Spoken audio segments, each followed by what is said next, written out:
안녕하세요. 반갑습니다. 2025학년도 대학 수학영역시험 6월 모의평가 국어영역 해설 6부를 시작을 하도록 하겠습니다. 자, 우리 6부에서는 선택 과목 언어와 매체 함께 공부하도록 하겠습니다.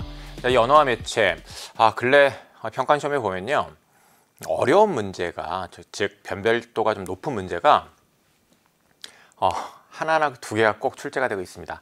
자, 이번 시험에서도 마찬가지로 좀 여러분이 어렵게 느꼈을 그런 문항으로 두 개의 문항이 이제 출제가 됐다라고 좀 볼 수 있을 것 같아요. 36번, 37번인데 이 36번이나 37번을 틀린 학생들은 요즘 내가 이 평가원에서 자주 출제되는 그런 경향 관련해서 내가 좀 틀린 거구나라는 생각을 하고 특별히 좀 더 신경 써서 36번, 37번 공부를 잘 해야 되겠습니다. 물론 해설 강의 잘 참조해서 공부해야 하겠죠? 그렇습니다. 자, 그럼 이제 시작을 좀 해보도록 하겠습니다. 그리고 매체 같은 경우에는요, 선생님이 해설 강의에서 이제 어떻게 풀어야 하는지 그 전략적인 차원에서 이제 설명을 하니까 그 문제풀이와 관련해서 요렇게 풀면 좀 더 빠르겠구나라는 걸 또 잘 익혀야 되겠습니다. 그래야 시간을 좀 더 잘 벌어서 우리가 어려운 독서세 때 시간을 더 잘 쓸 수 있는 거죠. 알죠? 시작하겠습니다. 35번에서 36번입니다. 지문이 있는 문법 세트이고요. 지문의 내용과 관련해 가지고 이제 문제를 해결을 해야 하는데, 자, 그렇다면 이제 지문에 어떤 개념이 제시가 되어 있거나 아니면 언어 형상과 관련해서 어떤 특징적인 정보가 제시가 되어 있다고 한다면 그런 내용들을 이제 주목을 좀 해줘야 될 텐데, 먼저 이제 지칭어와 호칭어의 개념을 제시를 하고 있어요. 지칭어라는 것은 가리켜 이를 때 사용하는 거죠. 가리켜 이를 때. 그 다음에 이제 부르는 것, 대상을 부르는 말은 호칭어죠. 자, 이런 기본 개념부터 당연히 짚어야 되겠고요. 그리고 이제 흔히 우리가 이제 언어 공부를 많이 했으면 이런 개념은 알고 있기 때문에 그 개념 알고 있으면 이런 지문을 좀 빠르게 읽어라라는 얘기 또 많이 들어봤을 거예요. 그런 측면에 있어서도 이 지문을 내가 잘 읽었는지 체크하는 것도 필요합니다. 다음 보죠. 지칭어 중에는 호칭어로 쓰이는 경우와 쓰이지 않는 경우가 있다고 얘기를 해요. 일문단의 끝부분에 흔히 그 글의 내용 구조와 관련해서 그 글의 중심 화제를 제시하는 경우가 참 많습니다. 독서에서 정말 그런데 이 문법 지문에서도 당연히 마찬가지 아니겠습니까? 똑같은 글인데. 그렇다면 이 글의 이제 내용 구조는 뭐냐면 이 지칭어가 호칭어로 쓰이는 경우와, 자, 지칭어가 호칭어로 쓰이는 경우, 이 쓰이는 경우와 그 다음에 지칭어가 호칭어로 쓰이지 않는 경우, 크게 두 덩어리로 이 글을 나눌 수 있을 거예요. 그래서 지금 2문단이랑 3문단은 지칭어가 호칭어로 쓰이는 경우에 대한 설명이죠. 그 다음에 4문단은 지칭어가 호칭어로 쓰일 수 없는 경우, 쓰일 수 없는 말들에 대한 설명이죠. 이렇게 크게 두 덩어리로 나누어서 즉 이 글의 내용 구조를 그렇게 파악해서 또 역시 세부적인 정보를 이해를 했어야 합니다. 봅시다. 단순하게는 이제 홍길동 아버지 당신 여보, 이런 명사 대명사 감탄사, 자, 이런 것들이 이제 호칭어로도 이제 쓸 수 있다는 얘기고요. 그 단어의 다른 단어나 님과 같은 전미사가 결합되는 이런 복합적인 형식으로도 지칭어를 호칭어로 쓸 수 있다는 얘기입니다. 동일한 대상이라도 이제 그 사람의 신분직이 대화 참여자와의 사적 공정관계 등에 따라 이제 지칭은 호칭어가 이제 달라질 수 있다는 얘기를 하고 있는데, 자, 이와 관련해서 사적 관계에 있고, 그 다음에 비격식적이고, 이런 경우와 관련해서 이제 생각해 볼 수 있는데, 자, 밑줄 쳐져 있습니다. 여기 니은 디귿 리을 미음 쭉 밑줄 쳐져 있는데, 니은은 친족 관계에 있는 사람이라면 길동이 삼촌 아빠 등으로 이제 이르거나 부를 수 있다라는 얘기입니다. 즉 친족 관계와 관련해서 삼촌하고 부를 수 있다는 얘기죠. 공적 관계에 있고 격식적인 대화상이라고 한다면 공적인 직이나 지위 등을 사용해서 이제 이르거나 부를 수 있다는 얘기예요. 즉 지칭하거나 호칭할 수 있다는 얘기죠. 그 다음에 이사란직이 있다고 한다면 홍이사, 홍길동 이사님 하고서 이제 이렇게 부를 수 있다는 얘기죠. 특수한 의도를 가지고 지칭어나 호칭어를 이제 사용할 수도 있다는 얘기입니다. 어떤 특수한 의도를 가지고 사적인 상황에서 어떤 이런 공적인 지위를 나타내는 말을 좀 예를 들면 어떤 이런 님 같은 거 붙여가지고 부를 수도 있다는 얘기죠. 그걸 통해서 이제 어떤 의도를 나타낼 수도 있다는 얘기죠. 공적인 상황에서 친밀감을 표현하기 위해 사적인 호칭어를 쓰기도 하고 사적인 상황에서 어떤 의도를 나타내기 위해서 어떤 공식적인 그런 호칭어를 쓸 수도 있겠습니다. 다음 보죠. 한편 사람이나 사물 등을 지칭할 때 사용되는 말 지칭어잖아요. 근데 이 지칭어 중에는 호칭어로 쓰일 수 없는 말도 있다는 얘기예요. 그래서 이제 이 글의 내용 구조는 크게 두 덩어리. 지칭어 중에 호칭어로 쓰이는 경우, 그 다음에 지칭어 중에 호칭어로 쓰이지 않는 경우, 이렇게 나누는 거죠. 다시 대상을 알지 못하는 미지칭과 알지 못하는 미지칭, 그 다음에 대상이 정해지지 않아서 불분명한은 부정칭으로 나눠진다라는 것인데요. 정해지지 않았다는 얘기예요. 그러니까 정해지지 않으니까 불분명한 거지, 부정칭. 그 다음에 알지 못한다는 얘기예요. 알지 못한다. 그러니까 알지 못하는 것과 정해지지 않아서 불분명한 건 다르죠. 너희 학교는 어디야? 라고 하면 학교가 어딘지, 어느 학교인지 모르는 거예요. 모르는 거. 그러니까 알지 못하는 거지. 그러니까 이 경우에는 미지칭에 해당하는 거지. 근데 좀 어디든 좀 가자 하면 이때 이 어디는 장소가 정해지지 않은 거라고 한다면 당연히 후자에 해당하는 거예요. 부정칭. 이렇게 어디가 맥락에 따라 또 어디가 했을 때 자, 상황에 따라 이거 다르죠. 어디가 하면 자, 어느 장소로 가는지가 막 궁금해. 그럼 알지 못하는 거잖아. 그럼 미지칭이지. 그죠? 근데 약간 어디든 가라는 식으로 얘기를 했다라고 한다면 정해지지 않은 거예요. 그런 경우엔 부정칭이지. 그러니까 전자, 후자 모두 가능한 경우도 있는 겁니다. 이러한 대명사 외에 명사, 관형사, 자, 대명사 외에 명사, 관형사, 부사 등도 알지 못함이나 미지칭이나 부정칭을 나타낼 수 있다고 되어 있는데 이 부분이요, 이 문장이 이거 35번 내려고 사실은 여기 넣어 놓은 거죠. 그래서 이제 35번에 그 ABCD와 관련해 가지고 이게 대명사인지 명사인지 관형사인지 부사인지 이런 판단을 좀 할 수 있었어야 합니다. 자, 지문의 내용 봤고요. 35번 보겠습니다. 윗글을 바탕으로 할 때 보기에 AD에 대한 예로 적절한 것은 하고 이제 묻고 있는데 이 과일 한 상자에 얼마예요? 라는 겁니다. 그러면 가격을 몰라서 물은 거죠. 알지 못해서 물은 거죠. 그러면 지금 여기 부정칭을 불분명함이다 라고 얘기를 하고 있고 미지칭을 알지 못함이라고 설명하고 있어요. 그죠? 그러면 이 경우에는 미지칭이죠. 알지 못함. 그리고 보세요. 얼마 뒤에 요게 이 예요가 이 에요잖아요. 이 에요. 그러면 거기 이가 서술격조사의 어간이잖아요. 그럼 조사 앞에 붙은 이 얼마는 뭘 것 같아요? 명사예요. 그래서 이거는 이제 품사가 명사죠. 명사. 즉 어떤 대상을 대신해서 나타내는 게 아니란 말이에요. 그래서 명사가 되겠고 그 다음에 그는 무슨 일이든 척척 해내니 라고 되어 있는데 이것이 뒤에 있는 일을 꾸며 체온을 꾸민단 말이야. 그러면 품사는 뭐겠어? 관형사죠. 관형사고 여기에서의 무슨은 정해진 건가? 뭔가 정해진 건데 내가 아직 알지 못하는 건가? 아니죠. 무슨 뭔가 특정하게 딱 하나로 정해져 있지 않죠. 그렇다면 부정칭입니다. 부정칭, 불분명한 거지. 그 다음에 C를 보세요. 지리산은 언제 보아도 아름답겠지라고 하면 저 언제가 특정한 한 시기로 정해진 건가요? 안 정해진 거지. 정해지지 않았어요. 정해지지 않으면 불분명한 거예요.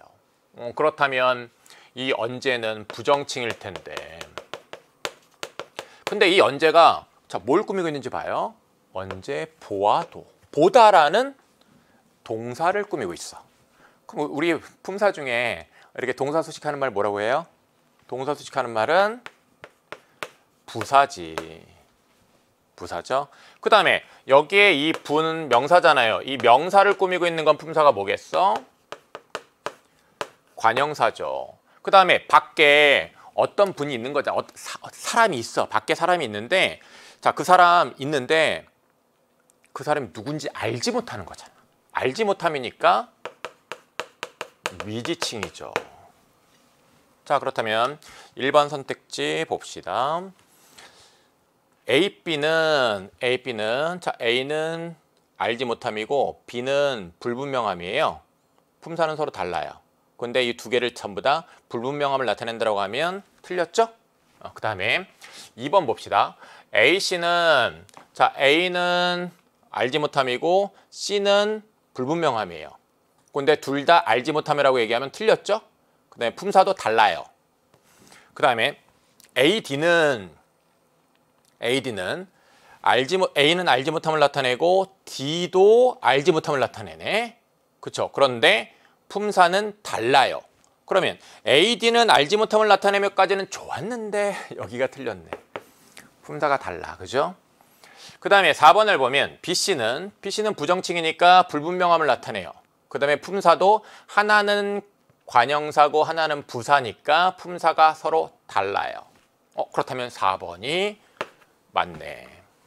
그 다음에 5번을 보면 BD는 알지 못함. 자, B는 불분명함이고 D는 알지 못함이야. 그런데 자, 요 B와 D와 관련해서 한번 볼게요. 그는 무슨 일이든 척척해내니.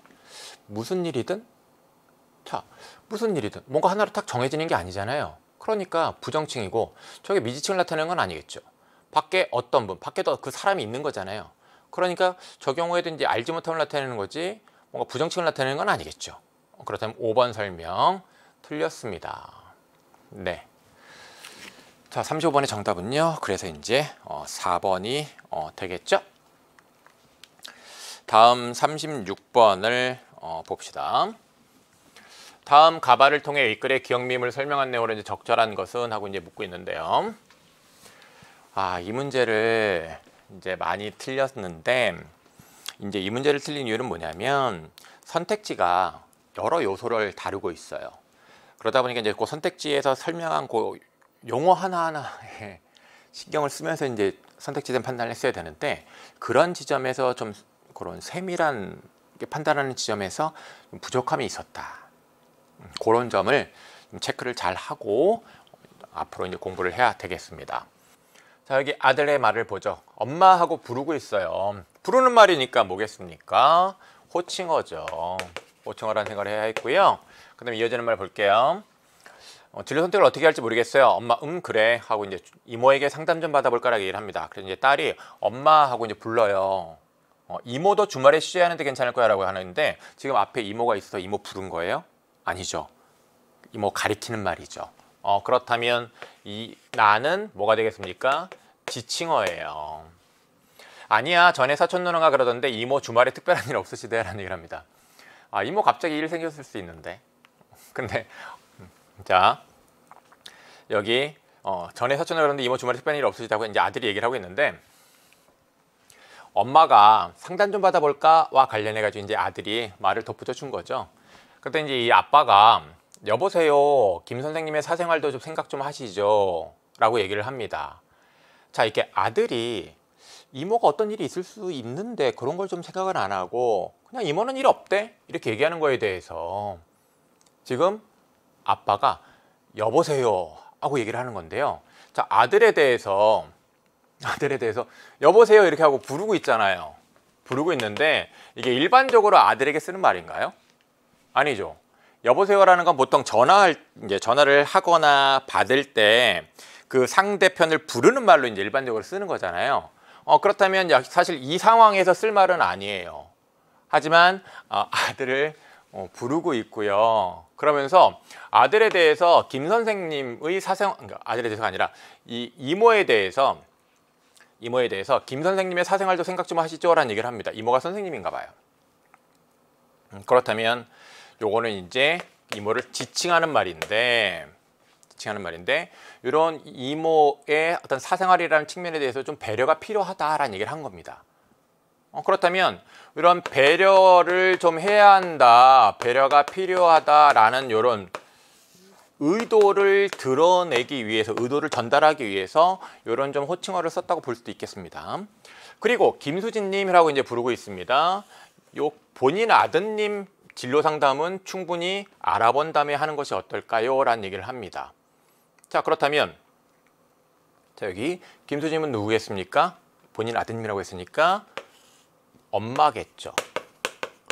엄마에 대해서 이제 이렇게 이름 뒤에 님을 붙여가지고 이제 썼는데, 이렇게 님을 붙인 거는 복합 형식이라는 것을 지문에서 본 거 기억합니까? 거기 이 문단에 끝에 보면 단어의 다른 단어나 님 같은 전미사가 결합되는 복합적 형식도 있다라는 얘기를 하는데, 네, 복합 형식입니다.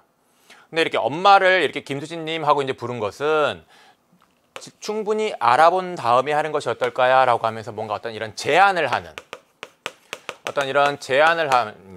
그러면서 좀 자신은 이제 처형인 것 같은데 언니니까 이 처형에 대해서 좀 배려를 좀 하는 게 좋겠다라는 어떤 그런 의도를 드러내기 위한 것이라고 볼 수도 있겠습니다. 김 부장님, 제가 언니한테 잘 부탁해 볼 테니 걱정 마세요 라고 얘기를 합니다. 그래서 이제 이렇게 불렀으니까 그에 대해서 또 이제 사적인 상황이지만 그런 공식적인 직위를 나타내는 걸 붙여가지고 또 호칭을 하고 있습니다. 아빠가 그럼 이모님께 감사 인사 꼭 드리고 상담도 집중해서 잘 받아라 라는 얘기를 하고 있습니다. 이것도 역시 이제 지칭어가 되겠죠. 네. 1번 선택해 봅시다. 기억은 같은 대상을 가리키는 호칭어 가와 라고 됐는데, 네, 호칭어 맞죠? 가 호칭어고요. 그 다음에 마인데, 자, 이 마 엄마를 가리켜요. 엄마를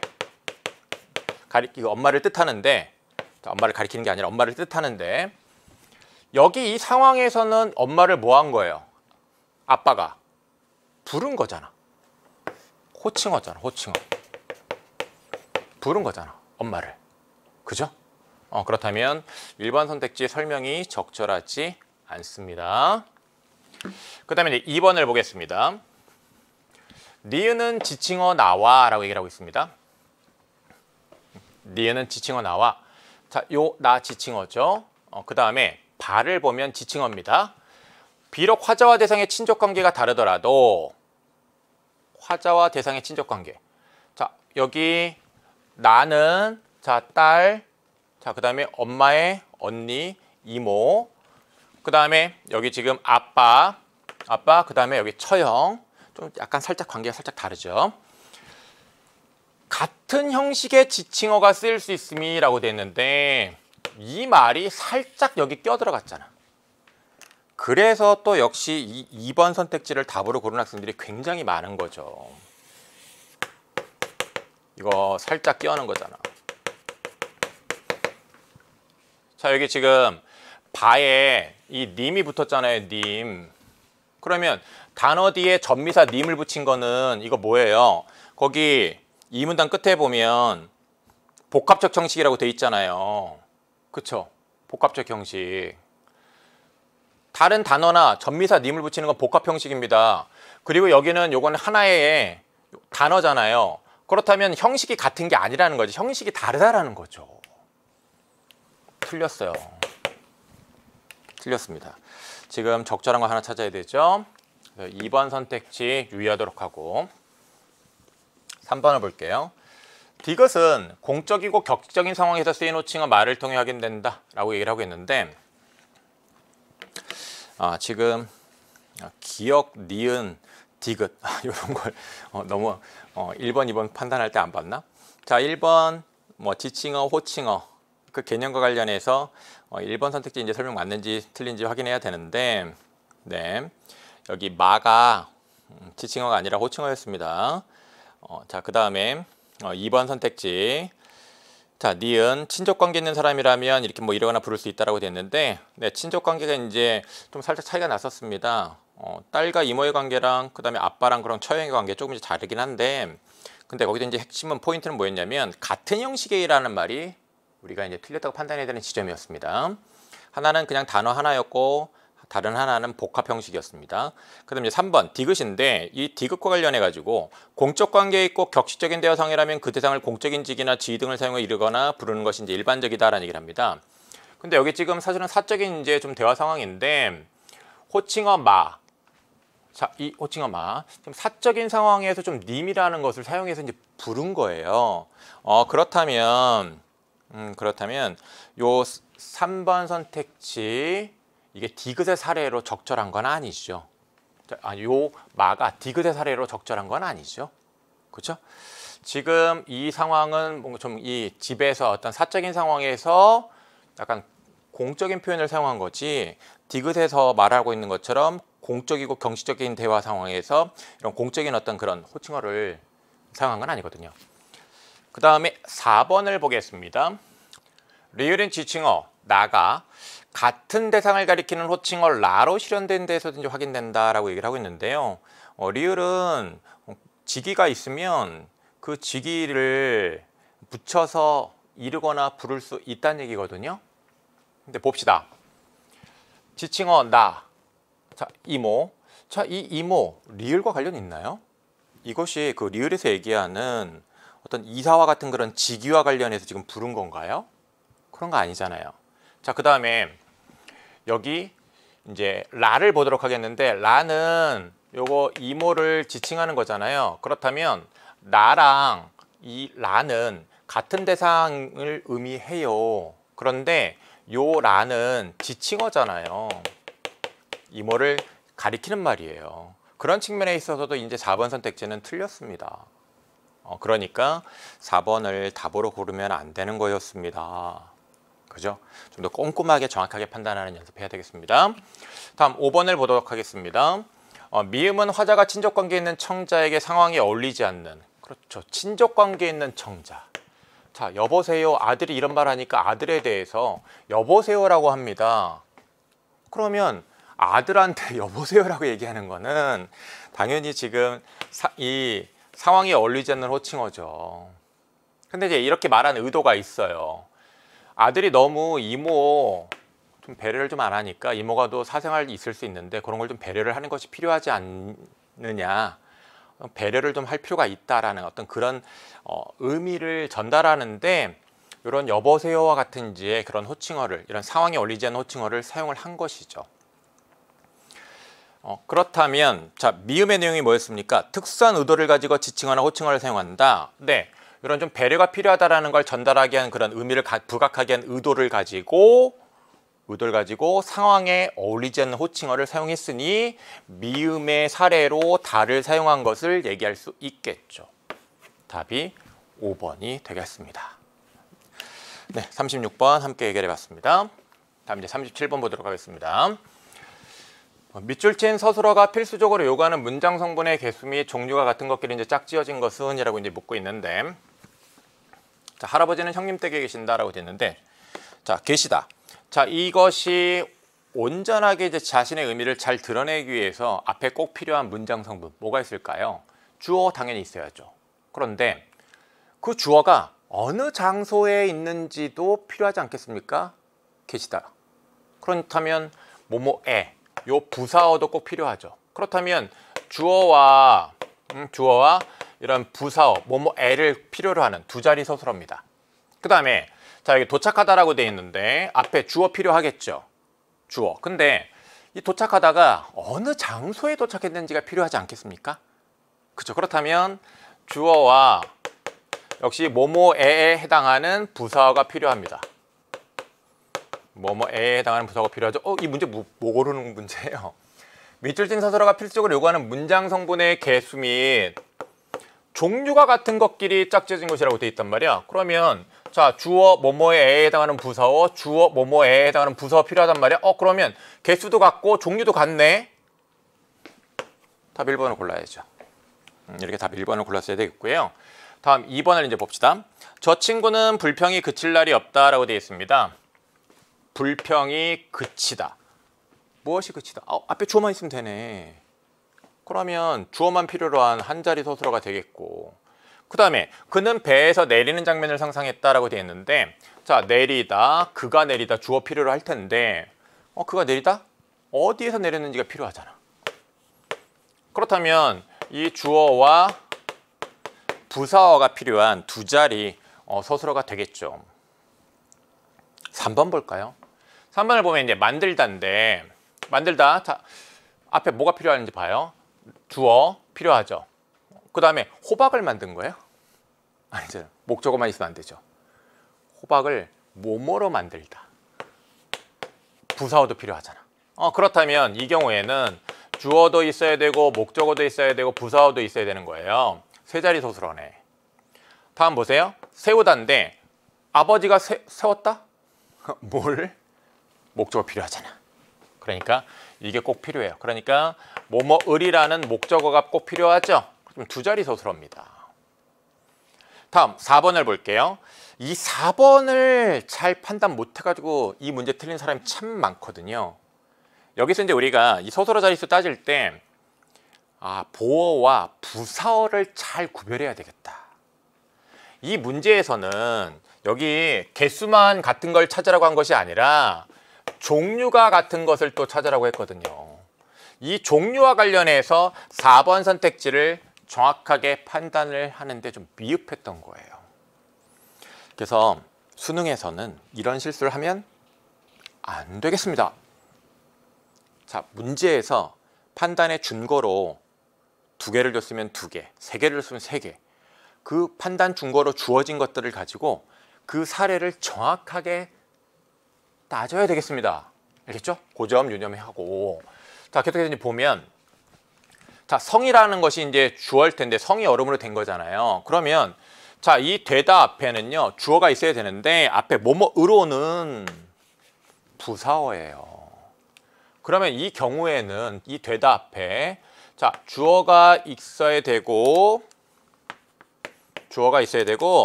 그 다음에 부사어가 있어야 되는 거야.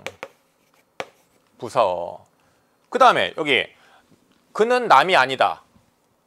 자, 아니다 앞에 있는 요거 보어잖아요.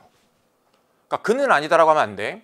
보어가 꼭 필요해요. 그러니까 주어도 있어야 되지만 보어가 있어야 되잖아. 보어. 그러면 부사어와 보어 이거 종류가 달라. 그러니까 이 4번을 답으로 고르면 안 되죠. 둘 다 두 자리 소수러지만 필요한 그런 문장 성분의 종류가 달라요. 이 지점 잘 판단했어야 되겠습니다. 여기 핵심 포인트가 되겠고, 그의 신중함은 아무래도 지나쳤다라고 됐는데, 자, 이때 이 신중함이 지나치다 이건 형용사예요. 그래서 앞에 주어만 있으면 돼요. 한 자리 소수러입니다. 그런데 이제 언니는 간이역만 지나치는 기차를 탔다라고 되어 있으면 기차가 간이역을 지나쳤다예요. 그러면 주어가 뭐뭐를 목적을 필요로 해. 그러니까 이 경우에는 주어와 목적을 필요로 하는 두 자리 소수러. 이 경우에는 동사예요. 동사. 그러니까 다르죠? 위아래가? 위아래가 다릅니다. 자, 그래서 37번 정답은 1번입니다. 38번으로 갈게요. 보기 A에 들어갈 말로 적절한 것 찾으라고 하고 있네요. 네, 선생님이 이제 설명을 했는데 한 단어에서 둘 이상의 이제 의문 변동이 일어날 때 순서가 있을 수 있다라는 겁니다. 먼저 일어난 의문 변동 결과로 다른 의문 변동이 이제 일어날 조건이 마련되기도 한다라고 하면서 예를 들어 놨는데 저기 이제 찾는인데 요 찾는을 이제 그 일어나는 순서를 좀 고려를 해서 정리를 해보면 먼저 지읒이 디귿으로 바뀌는 바로 뭐가 일어날 수 있습니까? 음절의 끝소리기치가 일어나는 거죠. 요 음절의 끝소리기치가 일어나니까 이제 이 비음 앞에 이렇게 파열음이 놓이게 되면 너 나랑 다르다. 좀 바뀌어라라고 한단 말이야. 그래서 이게 찾는 이렇게 바뀌는 거잖아요. 그렇다면 이제 여기 디귿이 니은으로 바뀐단 말이야. 그러면 음절의 끝소리 규칙이 비음화가 일어나기 위한 조건을 마련해 준 거예요. 요거 이해할 수 있죠? 그래서 이제 기억미음에서 이런 순서나 조건을 확인할 수 있다라는 것인데요. A, B, C, D 장문단소나 된소리대기 비음화 음절의 끝소리 규칙. 자, 이와 관련해서 자, 기억연대기 리을미음을 이제 판단을 해야 되겠는데요. 5개를 하나하나 다 판단해야 돼요. 시간 좀 걸리겠죠. 요즘 수능에서도요 이렇게 사례를 좀 많이 줘서요 하나하나 다 판단해서 좀 시간 걸리게끔 하는 문제들이 언어에서 꼭 출제가 되고 있으니까 그런 사례를 분석하는 연습을 좀 많이 해가지고요 그 분석하는 시간을 여러분들이 좀 줄이기 위한 노력을 해야 합니다. 자, 그러면 기억을 좀 보도록 하겠습니다. 자, 여기 실업내라고 얘기를 하고 있는데 먼저 시옷이 탈락을 하겠죠. 시옷이 탈락을 하면서 비읍이 남는데 니은이라는 비음 앞에 비읍이 있어. 파열음이야. 그때 비음으로 바뀌어야 된다라는 거죠. 그렇다면 자음군 단순화가 즉 이 자음군 단순화가 일어나 가지고 비음화가 일어나기 위한 요 C가 일어나기 위한 조건을 마련해 준 거죠. 마련해 준 거네. 이거 뭐야? 맞네. 그래서 이렇게 생각해 가지고 답을 1번으로 이제 골랐어야 하고요. 다음 이제 2번을 봅시다. 그랬더니 여러분이 좀 답을 좀 빨리 잘 고르라고 정답을 1번에 만들어 줬네. 자, 깊숙이를 보면 자, 이 피읍이 먼저 음절의 끝소리 규칙에 따라서 비읍으로 바뀌겠죠. 비읍으로 바뀌고 그 다음에 이런 비읍, 디귿, 기역 뒤에 된소리 짝이 있는 예사소리는 된소리로 바뀌어요. 그쵸? 이런 평파열음 뒤에 있는 예사소리 요 된소리로 이제 바뀌는데 그래서 이제 피읍이 비읍으로 바뀌어. 그럼 음절의 끝소리 규칙. 그럼 음절의 끝소리 규칙이 일어나서 요 뒤에 있는 시옷이 된소리로 바뀌는 어떤 조건이 마련된 거잖아요. 그러니까 음절의 끝소리 규칙이 일어나서 된소리 되기, B가 일어나기 위한 조건이 마련된 거라고 얘기할 수 있는데 D가 먼저고 B가 나중인데 요 B, D 순서 앞뒤를 바꿔놨네. 적절하지 않아요. 다음 3번을 보면 디귿을 보면 자, 요 시옷이 디귿으로 바뀝니다. 디귿으로 바뀌어서 즉 음절의 끝소리 규칙이 일어나서 요 뒤에 비읍이 디귿으로 바뀌었으니까 뒤에 요 비읍이 된소리로 바뀌었죠. 그렇다면 음절의 끝소리 규칙 D가 일어나서 된소리 되기 B가 일어날 조건이 마련된 거라고 할 수 있겠죠. A가 아니라. 그 다음에 뒤쪽을 보면 리을이 탈락합니다. 자음군 단순화가 일어났어요. 자음군 단순화가 일어났고, 그죠? 그래서 비읍만 남았어. 그에 따라 이 뒤에 지읒이 된소리 되기로 바뀌었잖아. 그렇다면 A가 일어나서 된소리, B가 된소리 되기, 즉 B가 일어나기 위한 조건이 마련됐다고 볼 수 있어요. 그에 대한 설명이 또 있는 것도 아니네. 3번 적절하지 않습니다. 다음 4번을 볼게요. 4번을 보면 자, 리을은 하고 얘기하고 있는데 쌍기역입니다. 쌍기역이 먼저 기역으로 바뀌죠. 음절의 끝소리 규칙. 그렇다면 D가 일어나가지고 기역으로 바뀌었으면 파열음이란 말이야. 비음 앞에 파열음이 있으면 같은 비음으로 바뀌어야 된다라는 거죠. 그렇다면 이 음절의 끝소리 규칙이 일어나가지고 비음화가 일어나기 위한 조건이 마련됐다고 볼 수 있습니다. 그래서 D, C여야 되는데 CD로 바꿔놨네. 그러니까 역시 적절하지 않아요. 5번을 볼게요. 5번을 보면 이제 미음인데 B가 일어나 A가 일어날 조건이 마련된 것이네요 라고 얘기를 하고 있는데 B가 뭐예요?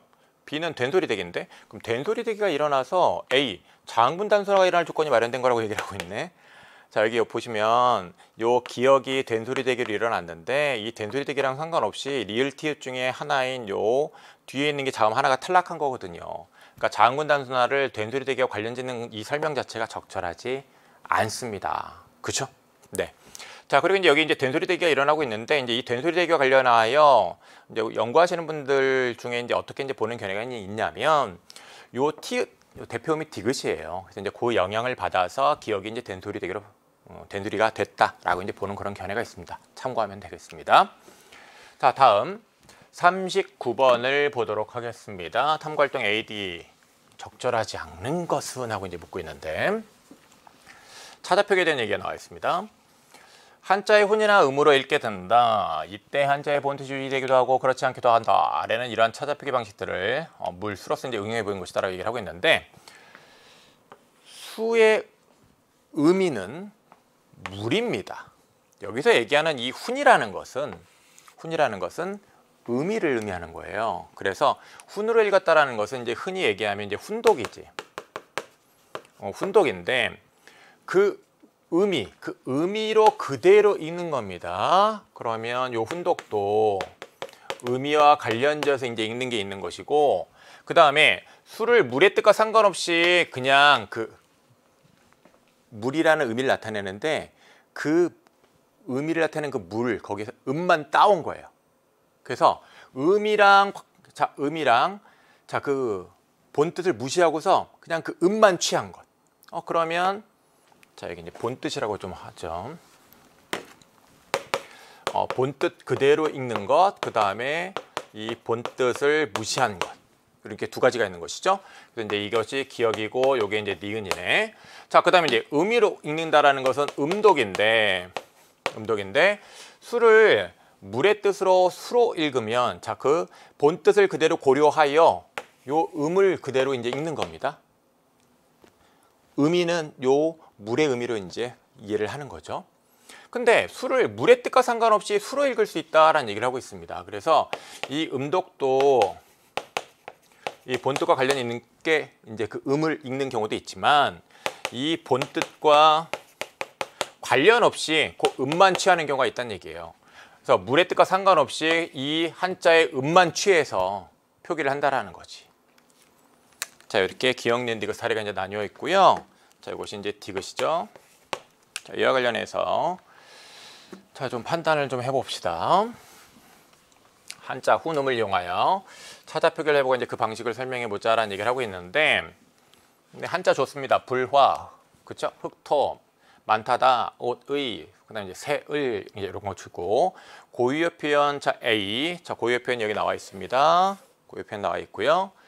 그래서 이제 특히 이제 밑줄 부분들 B로 표기하고, 네, B 어떤 한자로 표기를 하는 거네요. 한자로 표기를 하고, 그 다음에 이제 C로 읽는다면, 자, 이제 C로 읽은 여기 내용이 나와 있는데, 이렇게 C로 읽은 것들이 각각 이제 기억 니은 디귿 중에 자, 각각 무엇에 해당하느냐, 그걸 잘 판단해야 되는 거네요. 자, 불, 이 본뜻과 관련이 있죠. 본뜻과 관련 있는 그대로 읽었어. 그렇다면 기억 맞죠? 기억 맞습니다. 자, 그 다음에 진흙입니다. 자, 그리고 이제 이 토, 요 한자로 표기를 하고, 그 다음에 이거의 본뜻이 이거잖아요. 본뜻 그대로 읽었어.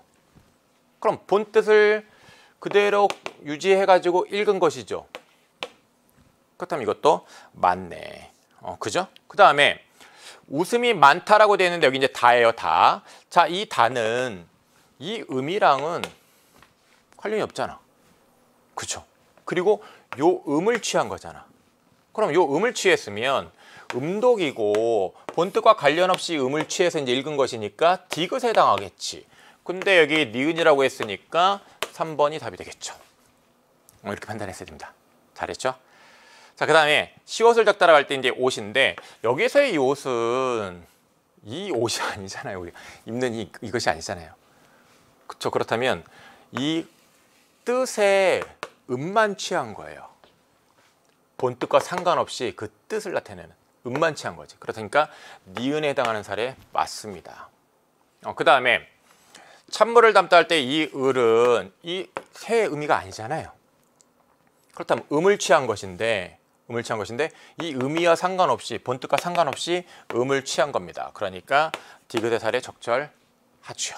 네, 그래서 39번의 정답은요 3번이 되겠습니다. 자, 언어 문제 함께 이제 다 살펴봤고요. 자, 이어서 매체를 함께 이제 공부를 하도록 하겠습니다. 자, 이 매체에 대한 공부를 할 때 우리가 이제 특히 좀 신경을 써야 되는 거는, 내가 문제를 좀 전략적으로 접근해서 이제 풀었느냐라는 것인데요. 전략적으로 이제 접근해서 풀다와 관련해서 이제 가장 중요한 것은 이 매체 자료를 읽으면서 판단할 수 있는 것들, 즉 읽으면서 판단할 수 있는 문제들은 읽으면서 빨리빨리 판단해가지고 답을 골라내야 한다라는 겁니다. 그런 전략을 여러분들이 사용해서 좀 빨리 읽고 빨리 풀면 좋겠는데, 40번 같은 문제 있잖아요. 이런 식으로 이 매체자를 구성하고 있는 요소에 대해서 묻고 있는 거 있으면요, 그냥 바로 그냥 바로 확인하고서 답을 골라도 돼요. 즉 이런 것들을 다 읽어야만 답을 고를 수 있는 게 아니라는 거예요. 그래서 기억 니은 디귿인지 어떤 것인지만 보더라도 판단할 수 있는 경우들이 많습니다. 그래서 자, 40번 문제 요 기억 니은 디귿을 보고서 바로 판단을 하도록 하겠고요. 그다음에 41번은요. 위 뉴스에 대한 시청자 게시판의 내용이다. 시청자의 수용 양상에 대한 설명을 적절하지 않은 것이라고 되어 있는데, 이거는 또 역시 지문과 별도로 요 박스에 있는 내용만 가지고 선택지단 판단이 또 바로바로 될 수 있어요. 간혹 이제 지문이랑 또 엮어가지고 지문과 내용까지 고려해서 판단하게 하는 경우도 있습니다만 요 글상자만 가지고 답을 고를 수 있는 경우가 참 많습니다. 그거 고려해서 풀어야 되겠고요. 그 다음에 42번 A, E에 대한 설명으로 가장 적절한 것이라고 되어 있는데 이거 밑줄 쳐져 있잖아요. 이거 읽으면서 바로바로 판단해도 돼요. A 보고 A와 관련해 1번 선택지 판단하고 B 보고 B와 관련해 2번 선택지 판단하고 그래서 이 매체 자료를 다 읽었을 때 40번과 42번 문제는 여러분이 답을 골랐어야 됩니다. 그런 상태에서 41번 풀고 43번 빨리 풀고 넘어갔어야 되는 것이죠. 그래서 이제 이런 식으로 좀 전략적으로 접근해서 문제의 답을 골랐는지를 좀 체크를 해보세요. 자, 먼저 이제 40번 문제를 요 매체 자료를 보면서 좀 해결을 하도록 하겠습니다. 자, 이 기억과 관련해서 그리고 이 니은과 관련해 가지고요. 40번에 1번 선택지가 나와 있습니다. 기억 니은은 보도의 현장감을 높이기 위해 취재 현장에서 보도하는 영상을 지시하고 있다고 되어 있는데 취재 현장에서 보도하는 내용이네요. 그런데 이거는 취재 현장에서 보도하는 내용이 아니잖아요. 지금 아나운서가 앵커가 스튜디오에서 말하고 있잖아요. 그죠? 그렇다면 1번 적절하지 않습니다. 그다음 2번 볼게요. 기억 디귿은 효과적인 의미 전달을 위해 보도 내용과 관련된 이미지와 문자를 사용하여 자 여기 이 진행자의 말이 있는데 문자, 이미지 사용했어요. 자, 그 다음에 디귿을 보면 인터뷰 장면이라는 거 안 읽어도 알죠? 안 읽어도 압니다. 이미지, 문자 사용했어요. 그렇다면 2번 선택지 이미지와 문자를 사용했다는 거 적절합니다. 그리고 이렇게 이미지, 문자 이런 것들을 복합적으로 쓴 거를 복합 양식이라고 하잖아요. 복합 양식의 특성을 드러내고 있다? 맞습니다. 2번 정답이죠. 자, 그 다음에 이제 3번을 보면 니은 디귿은 보도 내용에 대한 신뢰를 주기 위해 인터뷰 대상에 대한 정보를 지시하고 있다고 되는데 여기 인터뷰 대상에 대한 정보가 나와 있어요. 해양연구소의 연구원이시네요. 그런데 니은에 이런 거 있어요? 기자가 리포팅하고 있잖아. 없습니다. 다음에 4번을 보면 기억 니은 디귿은 보도의 주요 화제를 전환하기 위해 일상생활에 도움이 되는 정보를 화면 상단에 지시하고 있다라고 얘기를 하고 있는데 기억 니은 디귿 전부 다 이 화면 상단에 현재 미세먼지, 모먼지역 보통이라고 일상생활에 도움이 되는 정보를 주고 있습니다. 정보를 주고 있는데 그런데 이 정보가 화제를 전환하기 위한 거예요? 화제를 전환하기 위한 게 아니잖아요. 지금 이 독도의 바다사진이 멸종된 걸 복원한다라는 것 관련된 뉴스를 쭉 계속 일관되게 보도하고 있잖아요. 그렇다면 보도의 주요 화제를 전환하기 위해라는 부분 틀렸다는 판단했어야 되겠고요. 5번 기억 니은 디귿은 보도 내용에 대한 시청자의 이해를 돕기 위해 추가 정보를 화면 하단의 자막 내용으로 지시하고 있다라고 얘기하고 있는데 이 내용, 요 보도하는 내용에 대한 그런 핵심 내용을 뽑은 거죠. 요 내용도 여기 내용 뽑은 거죠. 추가 정보가 아니에요. 추가 정보가 아니에요. 이 내용도 인터뷰의 내용 문자로 제시하는 거죠. 추가 정보가 아니에요. 자, 40번 문제 정답 2번입니다. 다음 이제 42번을 좀 해결을 하도록 하겠습니다. 42번을 좀 보면 자, A를 봅시다. 독도 바다 사자는 예전에 독도와 인근에게 살았던 바다 사자를 가리키는 말인데요. 자, 여기서 요 는이라는 것은 독도 바다 사자로 좀 한정을 짓고 있어요. 한정을 짓고 있고 다른 것들과 좀 구별되게 한정을 짓고 있는데 지금 42번의 1번 선택지도 뭐라고 얘기하고 있냐면 보조사 는을 사용하여 독도 바다 사자를 다른 지역의 바다 사자랑 비교한다고 하고 있는데 다른 지역의 바다 사자랑 비교하는 내용이 어디 있어? 그냥 독도 바다 사자라는 것이 독도와 인근에게 살았던 바다 사자라고 다른 것과 구별되게 한정돼서 얘기하고 있는 거지. 그러니까 1번 적절하지 않습니다. 이러한 이 독도 바다 사자에 대해서 이 바다 사자를 되살리려는 움직임이 있다고 합니다. 그래서 이제 그거 보도하고 있죠.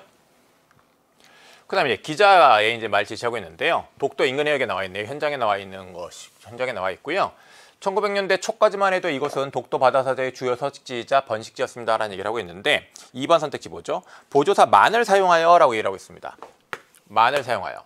그러면 1900년대 초까지는 독도 바다사자의 주요 서식지였다라는 얘기죠.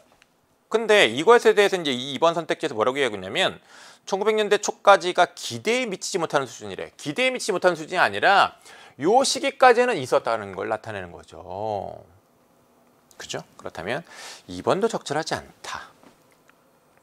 일제강점기에 이제 너무 많이 그냥 잡아서 죽여서 개체수가 이제 급격히 줄다가 완전히 자취를 감췄대요. 그러니까 급격히 줄었고요. 그래서 아예 줄다가 아예 자취를 완전히 감춘 거지.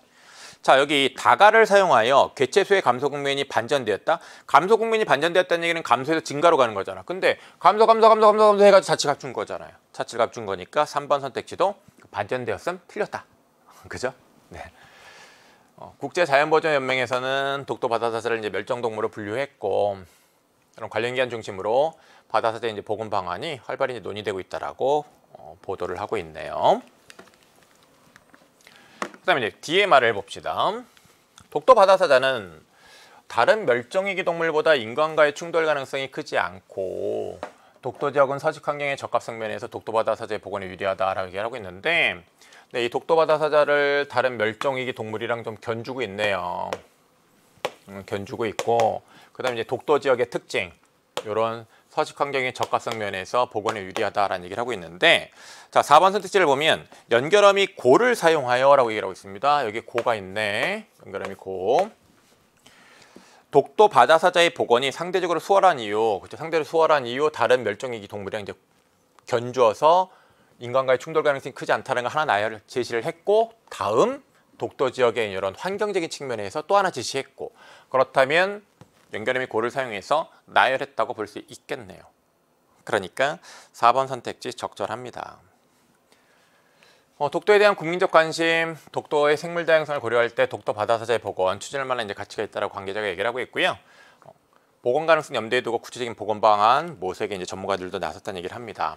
그러면서 이제 전문가 인터뷰가 제시가 되어 있는데, 이 전문가가 독도 바다사자의 경우에 동일 개체종이나 이제 동일 개체군으로의 복원은 현재로서는 이제 불투명한데, 다만 베링해, 자 여기 우리나라 있고요. 그다음 이제 베링해가 저 위쪽입니다, 그렇죠? 저 위쪽인데, 이 베링해에서 혈연적으로 가까운 개체군을 찾아서 이제 들여오는 방식이 이제 가능성이 있다는 얘기를 하고 있어요. 이 독도 바다사자가 독도액을 중심으로 이제 이 베링해까지 넓게 이제 분포하고 있었기 때문에 전문가가 생각하기에는 이 혈연적으로 가까운 개체군을 들여왔을 때 그래도 잘 서식할 수 있지 않을까라고 이제 생각을 한다라는 그런 견해를 제시를 하고 있네요. 그에 대한 연구가 더 필요하다고 하고 있습니다. 기자가 독도 사자를 복원하여 독도의 옛 모습을 찾을 수 있다는 기대가 이제 반감을 표했습니다라고 이제 얘기를 하고 있고요. 그와 관련해 이제 지역 어민 대표의 이제 인터뷰가 나와 있는데, 적극 협조해야지요라고 얘기를 하고 있습니다.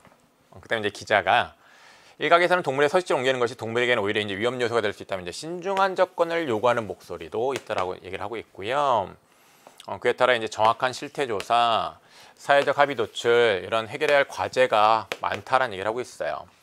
그러면서 이제 이 독도 바다사자를 성공적으로 복원할 수 있다면 독도의 옛 모습을 찾고 생물 다양성을 확보하는 데도 도움이 될 것으로 이제 전망됩니다라는 얘기를 하고 있는데, 전망됩니다, 전망되다. 자, 여러분 전망되다 이 피동사를 썼다고 볼 수 있는데, 근데 이제 이 전망된다는 피동사를 쓰는 거는 전망하다의 주체를 가린 거지 독도 바다사자 복원의 주체를 숨긴 건 아니죠. 그렇다면 42번에 5번 적절하지 않습니다. 다음 보죠. 자, 40번 문제 해결했고요. 41번 보도록 하겠습니다.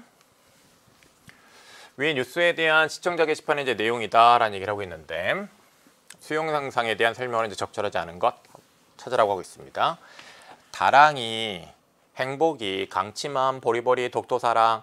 자, 이걸 다 읽은 다음에 선택지 판단하는 거 아니라 선택지 읽고 보세요. 그게 더 빠릅니다. 다랑이는 전문가 발화의 일부 내용에 주목하여 비판적 시각을 보이고 있다라고 되어 있는데, 네, 그래도 이 문제는 이것만 가지고 이제 좀 판단하기보다는 그래도 읽었어야지 이제 판단할 수 있게끔 해놓은 건데, 이미 그래도 우리는 좀 자료를 읽었잖아요. 그리고 이제 이걸 보는 거니까 빨리빨리 판단할 수 있을 거예요. 전문가 발화의 일부 내용에 주목했다. 그래서 이제 비판적 시각을 보이고 있다. 그리고 이제 보세요. 그럼 이제 여기서 이제 전문가 발화의 일부 내용에 주목했는지 확인해야지. 외국의 비슷한 종을 데려와 정착시킨다는 말인 것 같은데, 자, 베링해에 혈연적으로 가까운 종을 데려온다고 했었잖아요, 전문가가. 그럼 전문가 발화 일부 내용에 주목한 거 맞지? 그러면서 그 말에 대해서 오히려 우리 생태계에 악영향을 줄 수 있지 않을까라고 하면서 비판적 시각을 보이고 있죠. 비판적 시각 보이는 거 맞죠? 그러니까 이 1번은 적절합니다. 지금 이 문제는 적절하지 않은 거 찾는 거잖아요.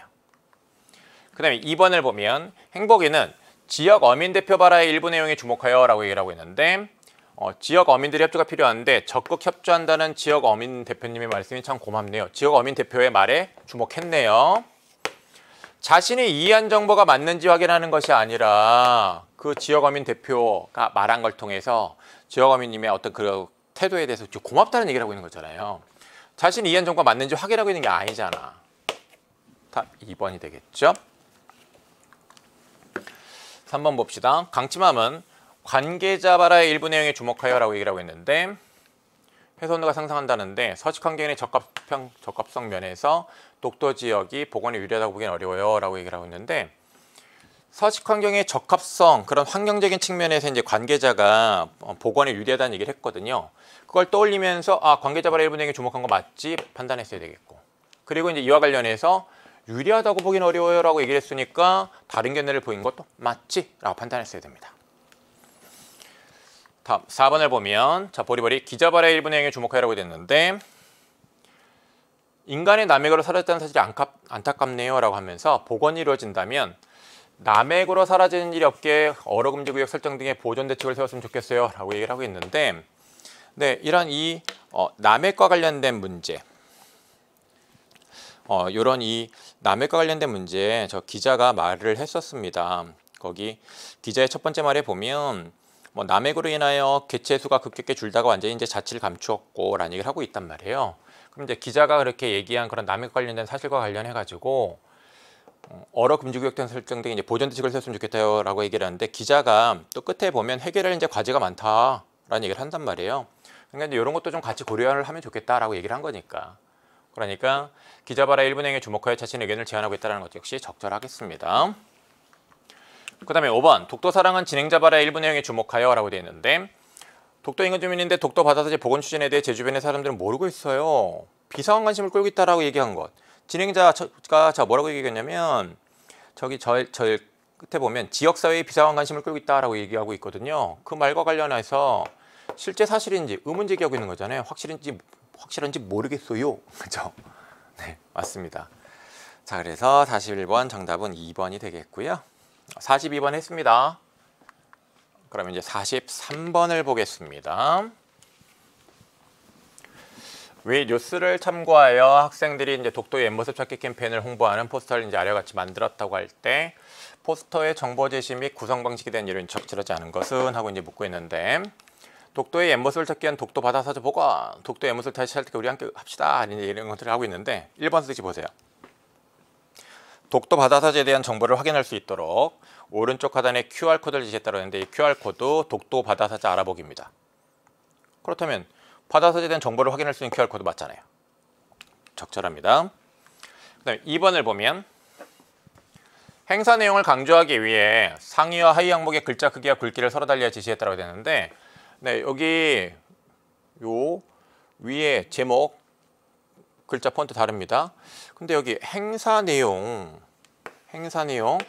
항목 나타내는 말이 있고요. 그다음에 여기 아래 세부 내용이 있는데 뭐 글자 크기 폰트 다른가요? 아닌데? 그러니까 행사 내용을 강조하기 위해서라고 얘기하면 안 되는 거죠. 그죠? 행사 내용, 캐릭터 만들기, 페인스 페인팅, 사진 전시 이런 행사 내용을 강조하기 위해서 글자 크기와 굵기 서로 달리해서 제시한 게 없습니다. 그렇다면 2번이 답인 거죠. 그 다음에 3번 캠페인의 목적을 분명히 드러내기 위해 홍보용 포스터 제목을 글상자에 넣어서 자 이렇게 글상자에 넣었는데 이게 이제 캠페인의 목적이잖아요.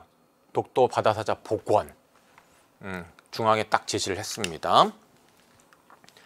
그 다음에 독도 옛모습 찾기에 동참하자는 의미를 담기에 학생의 말풍선에 청유 형식의 문구를 제시했다고 됐는데 그렇죠. 옛모습을 다시 찾을 때까지 우리 함께 합시다. 이 내용 근거로 해서 적절하다는 판단할 수 있습니다. 5번 독도와 독도 바다사자가 함께하는 독도의 옛모습을 떠올릴 수 있도록 이렇게 독도 앞에서 헤엄치고 있는 바다사자를 그려놨네요. 맞습니다. 자, 이어서 44번에서 45번 세트 함께 이제 살펴보도록 하겠습니다. 자, 이 세트에서도요, 마찬가지로 앞에 세트와 마찬가지로 먼저 좀 읽으면서 해결할 수 있는 것은 짚어오세요. 그래서 이제 요 매체 자료 지문을 읽기 전에 먼저 문제를 살짝 봐요. 그래서 문제 유형과 관련해서 빨리 판단해요. 윗글에 나타난 매체 활용 방식으로 적절하지 않은 것으로 됐는데 이 매체 활용 방식 이것은 이 매체 자료를 구성하고 있는 요소와 관련해서 그런 것들을 어떻게 활용했는지를 묻는 문제입니다. 이런 유형의 문제는요, 여러분들이 이제 읽으면서 해결할 수 있는데 더욱이 1, 2, 3, 4 보세요. 나영, 지연, 민진, 은준, 서영 이렇게 제시가 돼 있죠. 요 말이 이 이름이 요 순서랑 대부분 좀 맞춰줄 거예요. 그래서 순서대로 이제 여러분들이 좀 판단을 할 수 있을 거예요. 5개 선택지를 다 뭐 순서대로 판단하지 못하더라도 대체적으로 순서대로 좀 판단할 수 있을 겁니다. 그래서 요 44번 같은 문제는 좀 읽으면서 풀었으면 좋겠다. 그 다음에 이제 45번 이제 읽은 내용 바탕으로 해서 요 앱을 이루고 있는 요소들에 대한 설명이 적절한지 판단했어야 하지요. 그래서 이 45번과 관련해서는 또 이제 여기 먼저 문제를 봤다라고 한다면 이 지문을 읽을 때 이제 어떤 정보에 주목을 하게 되냐면 그 앱의 메뉴에 대한 설명들, 그 메뉴가 이제 어떤 기능을 수행하게 되는지에 대한 그런 설명들, 그런 것들을 또 특히 신경 쓰면서 그 정보들을 문제 푸는데 필요한 정보를 주목하는 읽기를 하게 되는 겁니다. 그렇게 이제 읽었어야 됩니다. 자, 보면 이 매체자를 보면서 44번을 해결하겠습니다. 이때 선택지 먼저 그냥 보세요. 선택지 먼저 보세요. 나영. 회의 참여가 불가능한 수민을 위해 회의를 디지털 형태의 파일로 저장했다고 되어 있는데 나영. 참석을 못한다고 하니 회의를 녹화해서 파일로 저장할게. 맞죠? 1번 선택지 맞습니다. 그 다음에 이제 지연인데 게시판에 쉽게 접속할 수 있도록 학생의 사회관계망 서비스 게시판 주소를 전송했다라고 얘기를 하고 있는데 그거 이제 지연과 관련해서 이제 나와 있는 부분에서 확인해야 되겠는데 자, 알았다고 하고 녹화 시작하고 있고요. 귓속말이 은준에서 나영, 나영에서 은준으로 이루어지고 있습니다. 그리고 지연이다. 지연. 학생의 사회관계망 서비스 게시판 의견을 제출해 주었어. 게시판 주소를 보내줄게. 보내줬네. 그렇다면 44번의 2번 선택지 학생의 사회관계망 서비스 게시판 주소를 전송했다. 맞죠? 이렇게 읽으면서 판단할 수 있다는 얘기예요. 다음 3번 선택지 민진을 하고 시작하는데 민진에 대한 그 설명 보세요. 게시판에 제출된 의견을 효율적으로 검토하기에 소회의실 기능을 활용을 제안했다라고 됐는데 소회의실 만들자고 하고 있습니다. 회의 시간을 줄일 수 있을 것 같은데 이거 효율성 추구하는 거잖아. 그렇다면 3번 선택지 적절하네. 그 다음에 4번 선택지 은준하고 시작하고 있습니다. 여기 이제 나영이 있고요. 소회의실 시작해서 회의실로 이동했고 은준은 어디 나오나? 자, 여기 요 소회의실에서 이제 이렇게 나누어서 회의가 이루어졌고요. 종료돼서 전체 회의실로 이제 이동이 이루어졌고, 그다음에 나영 의견 공유해 보자라고 얘기하고 있고, 지연이 간직하고 싶은 글을 저장할 수 있는 공간이 있으면 좋겠다. 그래서 이제 나의 서재라는 이런 앱의 메뉴. 자, 메뉴와 관련해서 자, 기능. 간직하고 싶은 글을 저장하는 거죠. 자, 이런 메뉴와 관련해서 기능 45번 관련이 있어요. 이런 정보들도 주목하면서 읽어야지. 그죠? 그다음 이제 은준 여기 나왔네. 자, 민진 나의 서재와 관련해서 자, 추가하면 이런 이제 메뉴가 있다고 얘기를 하고 있고요. 은준이 자신의 사회관계망 서비스 주소를 직접 입력할 수 있게 해달라는 의견이 나왔어라는 얘기를 합니다. 그래서 요 나의 방 메뉴에 계정 주소 입력 공간을 만들어서 입력하게 하는 건 어때라고 제안을 한 거죠. 그러면 나의 방에 사회관계망 서비스 주소가 입력이 된다는 얘기예요. 그죠? 요거 이제 주목을 했어야 되겠고, 이 은준과 관련해서 이제 나와 있는데 4번 선택지는 요거에 대한 설명은 아니고 귓속말 기능에 대한 설명이네. 귓속말 봤잖아요. 자, 여기 은준이 나영에게 수민이 무슨 일 하면서 수민에 대한 걱정 전했죠. 그랬더니 이제 나영이 은준에게 이런 얘기를 해준 건데, 그렇다면 귓속말 기능을 활용해 가지고 친구 수민에 대한 안부를 확인하기 위해 나영과 대화한 것도 맞습니다. 그죠? 자, 그다음에 이제 서영인데, 자, 이 서영의 말에 대해서 이제 5번 선택지에서 슬라이드 자동 넘김에 대한 회의 참여자들의 선호 정도를 확인하기 위해 영상 공유 기능을 사용했다라고 얘기를 하고 있는데, 자, 여기 메뉴와 관련된 그런 기능들을 좀 마저 확인하면서 가겠습니다. 유나가 친구 찾기 메뉴에 대한 얘기를 하고 있어요. 친구를 검색하면 입력된 친구 계정에 클릭 한 번으로 이제 바로 이동.